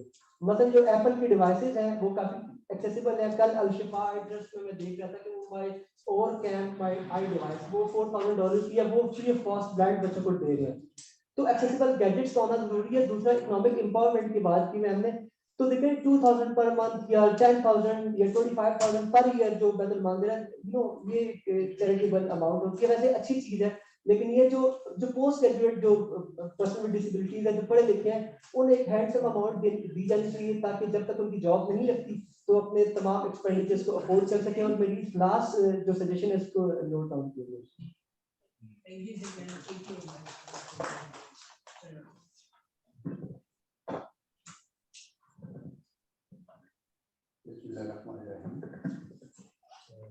I did name formal education and I got social and economic development. Very much. Artist साहब and artist साहब के आपने इनवाइट किया। बड़ा बेसिक फीचर में कॉन्सेप्ट एक तो all of you know very कि रूल का बिजनेस के बगैर एक्ट इम्प्लीमेंट करना मुश्किल ही नहीं नामुमकिन भी है। तो as soon as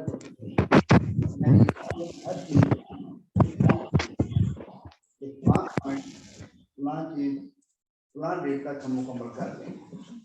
मैं छोटी सी मिसाल दूंगा कि पंजाब कंपल्सरी एजुकेशन एक्ट 1995 में इनेक्ट हुआ, उसके रूल का बिजनेस बने 2007 में,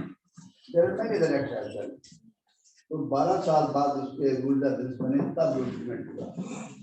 तो इसलिए मैं इसके खास तवज्जो कराऊंगा कि रूल का बिजनेस बनाए बन रहे होंगे, साथ साथ एक्शन प्लान, और एक्शन प्लान में आपका टाइम फ्रेम भी क्या हो, तो जैसे बात करते हैं। और दूसरा मैं कहूँगा कि जो SGs का प्रक्रिया मरजा साहब ने, उसमें बड़ा अहम पॉइंट है कि nobody is left behind.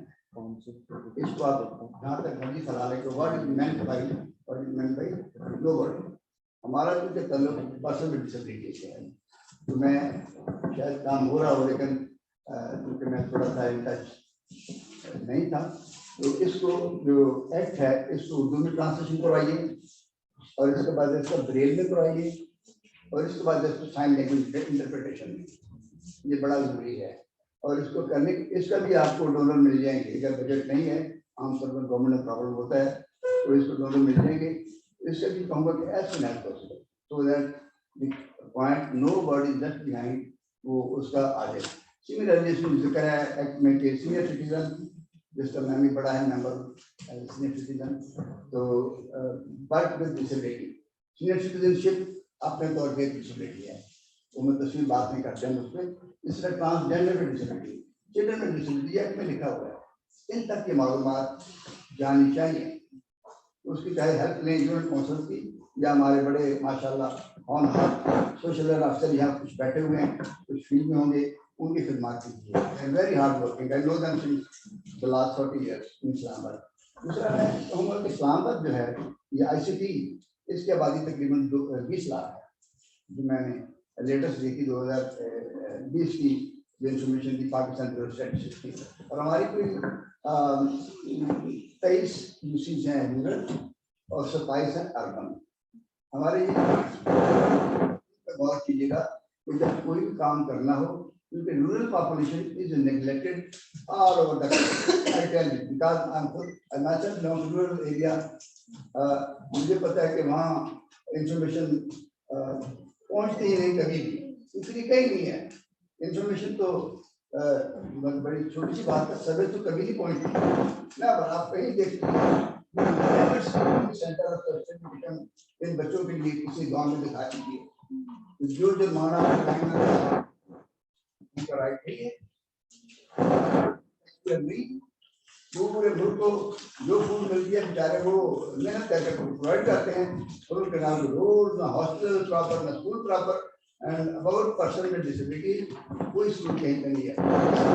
Islamabad के बारे में मैं DG साहब बैठे हुए स्पेशल एजुकेशन के खुसूसी जरूरत है, जो डायरेक्टर साहब आपको भी, और जो NGOs हैं DPOs हैं, ये नजर रखा करें गैरी गवर्नमेंट पर बड़ा ना तो ये बुलाऊंगा, ये हर वक्त में बहुत करीब बैठे ये पता नहीं।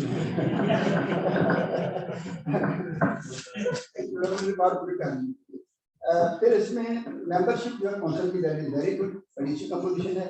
उसमें एक क्लॉज है एक्ट में कोऑप करना, कोऑप मेंबर कर सकते हैं आप, उसका नंबर नहीं लिखा गया कि 4 या 16, उसमें नहीं लिखा, तो खुला है तो आप खुले दिल से कोऑप कीजिए मुख्तलिफ सेक्टर से। उसमें स्पेशली मैं हर जगह देखता हूँ, किसी मीटिंग में मैं इंटेलेक्चुअली चैलेंज लोगों कहीं नुमाइंदगी नहीं होती, उनकी नुमाइंदगी कैसे हो सकती है, उनके लिए अदारे काम कर रहे हैं या किसी एक्टिव पेरेंट ना भी शामिल कीजिए। आज भी देखें, I don't see any person, वो कह रहे हुए मैं इसका जैसे कहूँगा वैसे तो सब कुछ मेंटली रिटार्डेड है पूरी कौम में, लेकिन आप उसको शामिल जरूर कीजिए लाजमी मीटिंग पर। दूसरा कोटे का जिक्र किया गया है, मैं बड़ा हैरान हूँ, इसमें लिखा गया कोटा 1%, एक जगह मैंने वर्ड पे वर्ड पढ़ा सारा, एक जगह लिखा 1%, एक जगह लिखा है कि government can determine the quota percentage. वो पता नहीं कौन सी गवर्नमेंट है, कौन सा कब करें, कहाँ करेंगे, लिखा 1% है, पिछले ऑर्डिनेंस में 2% हो गया था, आप तो बात सुन 5% भी है। तो हम तो आगे जाने की जाए पीछे हैं, किसको जरा तो दीजिए। दूसरा अपना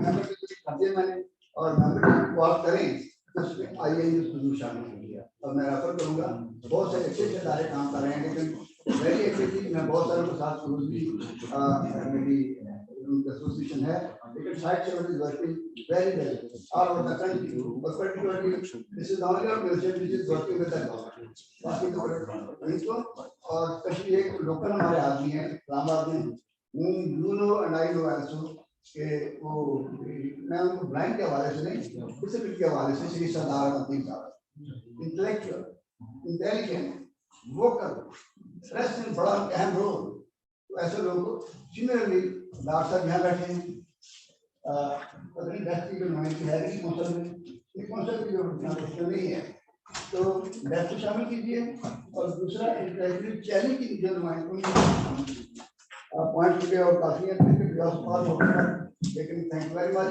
और हाँ बजट आ गया, आप बहुत सारे पॉइंट्स हैं और दूसरा मैं ये कहूँगा कि हर पॉइंट का ना एक एनोटेटेड फॉर्म में लिखिए, ये क्लॉज है, ये सब क्लॉज है, ये काम करने वाला है और इसको इस तरह करना है, 5 साल तक करना है, इसमें बजट चाहिए सारे नजरिया है, ये सेक्रेटरी का काम है, वो लागू कीजिए और उसका बर्तन जो सेक्रेटरी काउंसिल के हैं वो रिव्यू करते रहा करें, ये वेरी वेरी इंपॉर्टेंट। और बजट के लिए है, बजट की 2 शक्ल होती है, या तो पीसीवन बनाया जाए या अभी सीजन आ रहा है बल्कि शुरू हो गया है बजट बनाने का, उसमें आप गवर्नमेंट से रिक्वेस्ट करूंगा कि जो बजट बनाना है उसमें सारे पॉइंट कहीं रिसर्चेज हैं, कहीं इंश्योरेंस की आपने प्रीमियम देना है, कहीं कुछ करना है, उन सारों का बजट का अभी तक कुछ न कुछ आप कोई इंतजाम कीजिए। सबसे इंटेलेक्चुअल डिसेबिलिटीज की तरफ से एक माइनर से comment, Hasan if you can speak. Mic चाहिए होगा, माइक।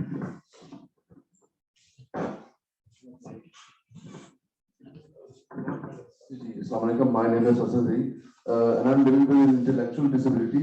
क्योंकि हमारे जो है वहाँ में वो इंटेलेक्चुअल डिसेबिलिटी को बिल्कुल प्रायोरिटी नहीं दी जाती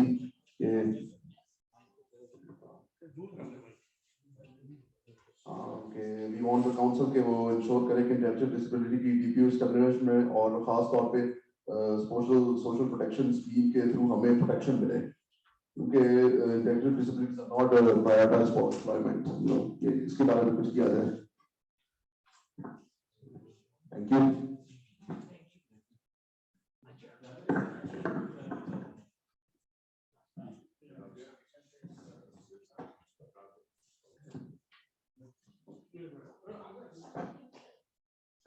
अस्सलाम वालेकुम, मेरा नाम राबिया जहांगीर है, मैं सोशल ऑफिसर हूँ। जैसे सर नईम ने कहा कि रूरल कम्युनिटी तक ये अप्रोच नहीं है, हमारा ये लॉ जो है ये इट्स अ 2-वे प्रोसीजर। साथ ही साथ ख्याल ये है कि जो हम काम कर रहे हैं लॉ और लॉ मेकिंग पे वो कैरी ऑन रहना चाहिए और इंशाल्लाह with the passage of time इसमें इम्प्रूवमेंट आती रहेगी। लेकिन इसका एक दूसरा पहलू है रूरल एरियाज और वो बैकवर्ड एरियाज, वहां पे ये कवानीन हमारे नहीं पहुंच सकते, वहां पे जो मौजूद लोग हैं उनको रिहेबिलिटेट करने के लिए, उनको फैसिलिटेट करने के लिए जरूरत है कि हम उनके लिए शेल्टर होम्स बनाएं, वो डेवलप करें। यूजुअली होता ये है कि जब रूरल एरिया में कोई डिसेबल बच्चा या इस होता है तो लोग उसको अंडरस्टैंड नहीं करते, उसको कहा जाता है ये साई है, ये अल्लाह लोग हैं। इन मैनी केसेस उसको जंजीरों में बांध दिया जाता है या इनको भीख मांगने पे या दुआई करने पे लगा दिया जाता है। तो ऐसे बच्चों को रिकवर करना हमारे लिए बहुत जरूरी है। अगर हम इसी रूटीन से चलते रहे लॉ के साथ तो डेफिनेटली इनके बेनिफिट उन तक पहुंचेंगे, लेकिन शायद कोई एक दिक्के लग जाए। लेकिन अगर हम इसके साथ एक ऐसा एक्ट में हम एक इसका हिस्सा बनाते हैं जिसमें हम उनको रिकवर कर सके, उन बच्चों को, वो उनके पेरेंट्स उनके रिलेटिव एजुकेटेड नहीं है, वो इन बातों को नहीं समझेंगे, उनको हम रिकवर कर सके और उनको कोई शेल्टर प्रोवाइड कर सके। ये कोई एक हमें जापान सोशल वेलफेयर की विजिट करने का मौका मिला, तो वहां पे उनके 2 तरह के शेल्टर जो थे हाउसेस काम कर रहे थे। एक डे केयर जिसमें आप अपने स्पेशल बच्चों को, स्पेशल लोगों को छोड़ते हैं और वो उनकी फुल डे या हाफ डे केयर करते हैं, जिसमें उसकी रिक्रिएशनल एक्टिविटीज आती हैं, उनको एजुकेट किया जाता है एक्सेट्रा। और दूसरा एक फुल टाइम जिसमें ऐसे बच्चों को रखा जाता है जिनको सोसाइटी एक्सेप्ट नहीं करती। तो मेरा ये ख्याल है, मेरी ये रिक्वेस्ट है कि इन पॉइंट्स को भी किसी ना किसी तरह इसमें ऐड किया जाए, क्योंकि जस्ट लॉ इट्स ओके, मतलब ये जरूरी है, लेकिन इसके साथ एक रिकवरी और शेल्टर का एलिमेंट भी होना चाहिए। Thank you.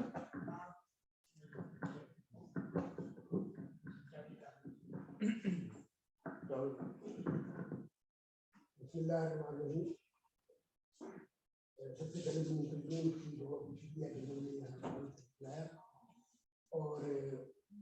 कम वक्त में आप लोगों ने और हमारे जो और इन तमाम ने बड़े कम वक्त में अब तकरीबन 32 फंक्शन क्लॉजेस और उस 32 फंक्शन क्लॉजेस को इम्प्लीमेंट करने के लिए पूरा और इसमें कोई चीज छोड़ी नहीं गई। PWDs के right from the embryonic stage up to their क्या कहते हैं going to youth, adolescence, childhood और फिर intermediate stage, old age तक तमाम पहलू में कवर है। सिर्फ बात आती है इसकी implementation की। We need a very strong implementation mechanism। इसके बगैर ये तमाम सारी हमारी चीजें आपकी लिमिटेशन भी है ह्यूमन राइट्स की। तो मेरी प्रपोजल ये होगी इस सिलसिले में कि हमारा मिनिस्टर ऑफ ह्यूमन राइट्स का अपना कोई ऐसी इम्प्लीमेंटेशन एजेंसी नहीं है और अब हमारी सीट महसूस भी आई कर रहे हैं, लिहाजा हमें वो और नए बनाने में कुछ एक लॉट ऑफ टाइम नहीं हमारे रिसोर्सेज जो मौजूदा आपको के हालात चल रहे हैं उसमें पैसे भी आपको मिलेंगे नहीं। तो जो ऑलरेडी हमारे पास फोरम मौजूद हैं और जैसे मैंने अभी मेरे कलीग ने इंटर भी किया है उन्हीं फोरम को इस्तेमाल कर सकते हैं। हमारा सबसे छोटा जो एडमिनिस्ट्रेटिव यूनिट है यूसी का है, क्योंकि यहाँ बात हुई कि जी वो मिनिस्ट्री ऑफ ह्यूमन राइट्स के अंदर एक सेल कायम कर दिया जाए। डू यू थिंक एक मस्तूम से लेके मस्तूम से छोड़े जहाँ आप पंचगरा जहाँ मेरी बहन यहाँ पे वो है वहाँ से कोई मालूम आदमी जो बेडीडन है, डू यू थिंक वो वहाँ तक तो दो एक कदम बाहर भी नहीं निकल सकता। हम बातें करते हैं 2 स्टेप पे सर्विस देने की, तो हमें उसके ऊपर अमल कदम उठाना होगा। आप यूसी को अपने एडमिनिस्ट्रेटिव में बनाइए और जितने भी सोशल वेलफेयर अफसरान हैं आपके अल्हम्दुलिल्लाह हम सब उसी से ताल्लुक रखते हैं और हमें इस पूरे मैकेनिज्म का मालूम है। तो वो एक आप यूसी और नंबर 2 सोशल वेलफेयर अफसर को आप अपना फोकल पर्सन बनाइए। उन दोनों के ताल्लुक से आप उसकी जितनी क्लॉजेज हैं वो तमाम को तमाम आप अक्सर उसमें से इम्प्लीमेंट यहाँ बातें तमाम पूर्ण नहीं है वो सब इम्प्लीमेंट हो सकती है। तो मैं लंबी चौड़ी बात मैं नहीं करूँगा, काइंडली इसी पर तो दीजिए और उसको आप एज ए मॉडल यहाँ पे शुरू कर सकते हैं। हमारे यहाँ पे सोशल वेलफेयर के 3 माशाल्लाह यूनिट्स काम कर रहे हैं। एक है पंचग्राम में, दूसरा है हमारा नीम गाँव है यहाँ पे इसके पास मोटरवे के आगे, और तीसरा हमारा यहाँ पर सुहानी है। इन तीन का रास्ता भी यूनिट मौजूद है। तो हम एज ए पायलट या चले मिसाल कायम करने के लिए जो हमारे अंदर आ रहे हैं उनको तो शुरू कर सकते हैं। तो इन तीनों की अगर आप इन तीनों को कोऑर्डिनेट करके इनके जरिए से इस इलाके की जितनी यूनिट मौजूद कवर हो रही है इनमें जो मालूम अफराद है उनको तो या PWD जो हमारे हैं उनको हम सर्विसेज उनको तो हम डेटा इकट्ठा करके उनको जो हम सर्विसेज ला रहे हैं वो तो हम उनके 2 स्टेप पहुँचा सकते हैं। और माशाल्लाह ये तीनों एसडब्ल्यूओ जो है इनके पास ऑलरेडी एनजीओ का एक पूरा नेटवर्क मौजूद है। तो वो जो होता है पब्लिक प्राइवेट पार्टनरशिप का अमली नमूना आपको यहाँ पे मिलेगा।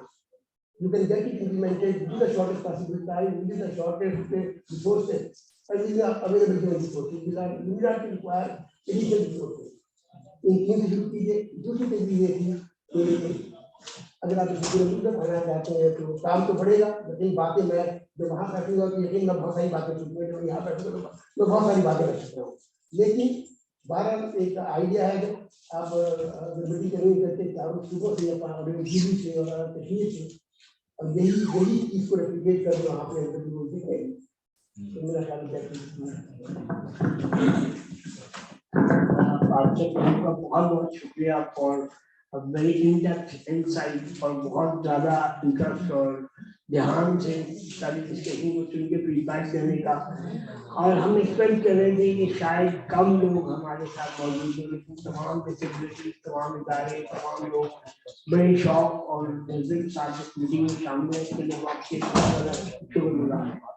Before concluding the session, Director General Special Education, Professor Jadha, including the launch of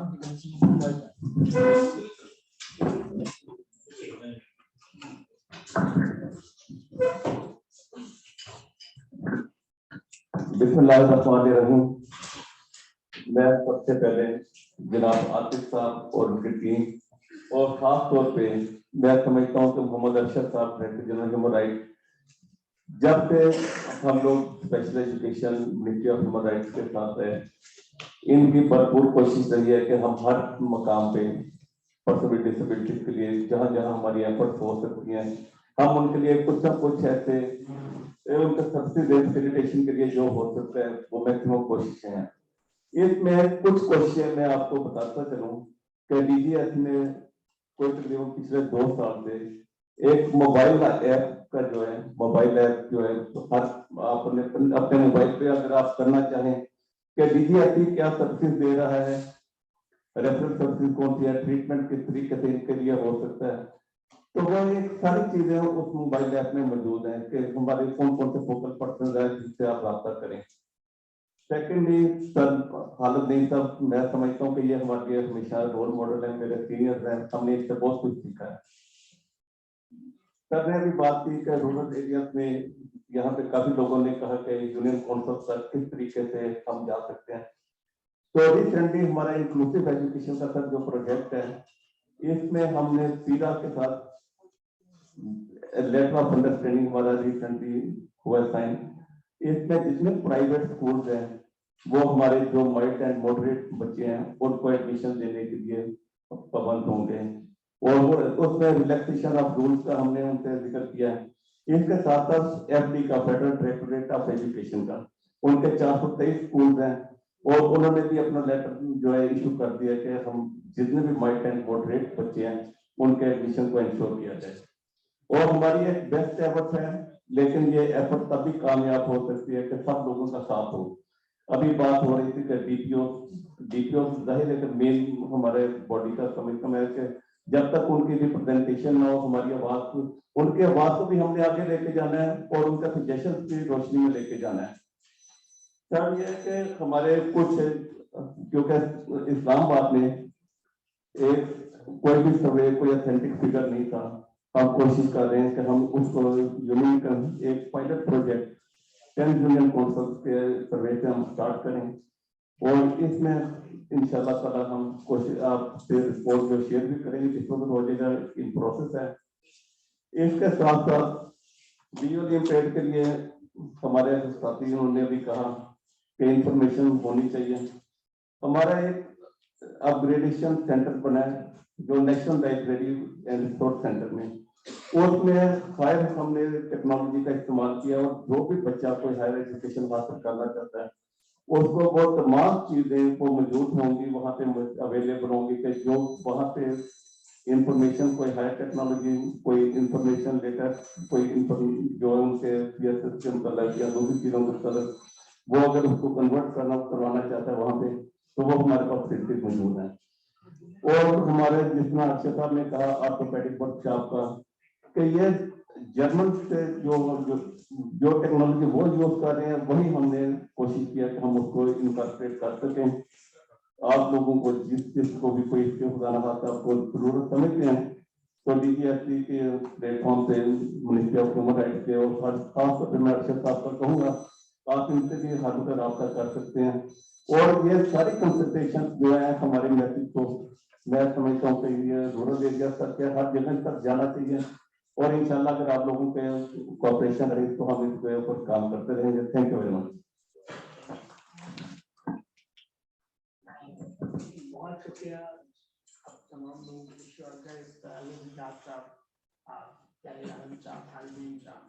तमाम पार्टिसिपेंट्स, एक्सपर्ट्स इस कमरे में मौजूद हैं और हमारी टीम स्टेप से PA से जिन लोगों ने मीटिंग और सीरीज ऑफ मीटिंग को कामयाब बनाया। थैंक यू टू मौलाना रमजान साहब और आपके साथ सीनियर सब मीटिंग काम कर रही थी। आप लोगों ने पिछले एक हफ्ते से ज़्यादा तकरीबन हमारे साथ कंटिन्यूएशन कम्युनिकेशन के साथ कोशिश की, एजेंडे को रिफाइन किया और इसी वजह से आज ये इतनी टारगेटेड डिस्कशन रही है कि हमने इस मीटिंग को करवाने से पहले ही आपके साथ बहुत डिटेल मीटिंग की, जिसकी वजह से आज ये बड़ी concrete to the point meeting हुई है। मैं उन तमाम टीम्स का जो हमारे साथ फोटोग्राफी पे हैं, काशिफ, कासिम और सब लोग उनकी टीम, उनका भी शुक्रिया अदा करना चाहूँगा कि हमारी रिपोर्टिंग में इनका बहुत इम्पोर्टेंट रोल होता है कि जिस रिप्रेजेंट किया जाता है हमारी consultant really work hard for last few weeks. हम आप सबका शुक्रिया अदा करना चाहते हैं कि आपने पार्टिसिपेट किया। अब मैं कंक्लूड करने से पहले आपसे रिक्वेस्ट करूँगा कि we will have a group photo है और इसी जगह पर उसके बाद फिर मीटिंग को बर्खास्त करें।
सांस ले लीजिए।